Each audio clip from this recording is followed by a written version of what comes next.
মাশাআল্লাহ, এই যে ঝাউবন গাছগুলো কত লম্বা হয়ে গেছে না? মনে হচ্ছে যে সেদিন লাগালাম গাছ, ঝাউবন গাছগুলো। আর এই যে খামারের আশেপাশে এখন অনেকেই কনস্ট্রাকশনে কাজ করছে। আস্তে আস্তে এটার রূপ আর এরকম থাকবে না হয়তো, মানুষের বসত বাড়ি হয়ে যাচ্ছে। আহ, আগের চিত্র সুন্দর ছিল, আগে গাছপালা ছিল এখানে আশেপাশে চারদিকে।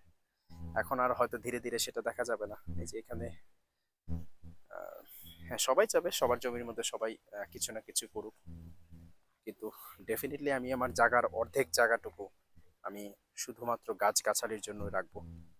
তো তো আর খামার বাড়ি হলো না, না তো এটা একটা একটা বাড়ি হয়ে গেল, তাই না? এই তো। কিন্তু আমি বলতে চাচ্ছি কি, যে খামারের বাহিরের চিত্রটা আর এরকম থাকবে না হয়তো একদিন। হ্যাঁ, এটা একদিন হয়তো ঘর বাড়ি দিয়ে এরকম হয়ে যাবে, কিন্তু আমার খামারের চিত্র আমি এটা কোনোদিন বদলাবো না। আমার খামারে এটা আমি অবশ্যই শুধুমাত্র গাছগাছালি আর পশু পাখির জন্যই আমি রাখবো। তো এই হচ্ছে কারণ। বাড়ি ঘর তো আছে, কিন্তু এরকম একটা পরিবেশ আহ, আহ, কোথায় পাবো বলেন? যেখানে আপনি একটু শান্তির শ্বাস প্রশ্বাস নিঃশ্বাস আপনি নিতে পারবেন গাছগাছালির মাঝে। আপনি দেখবেন যে গ্রামের গঞ্জে মানুষ একটু কম অসুস্থ হয়। এটা রিজন কি জানেন? এটা রিজন হচ্ছে গাছগাছালি।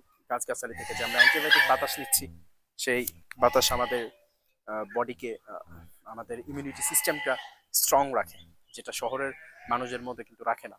যদিও এটা শহরে, এখানেও কলকারখানা মিল কারখানা আছে যেগুলোর কালো ধোঁয়া হচ্ছে আমাদের জন্য সবচেয়ে খারাপ, কিন্তু তারপর গাছগাছালির কারণে আমরা কিছুটা সুস্থ থাকতে পারবো, তাই না? আপনি অ্যাব্রোডে যান, দেখবেন যে ওনাদের বাসার মধ্যে কোনো না কোনো গাছগাছালি থাকবেই।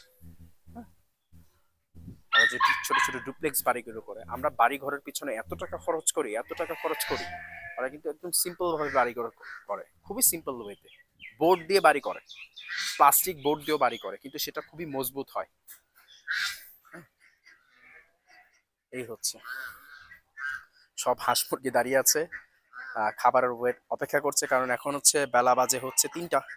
আর ওরা জানে যে বেলা 3টা থেকে 4টার ভিতরে ওদের একটা খাবার দেওয়া হয়, যেন সব লাইন ধরে এখানে চলে এসেছে। হ্যাঁ, সিরিয়াল ধরে গেটের সামনে চলে এসেছে, এখান থেকে খাবার জানে যে এখানে এখন ওদের খাবার দেওয়া হবে, খাবারের টাইম সব চলে আসছে।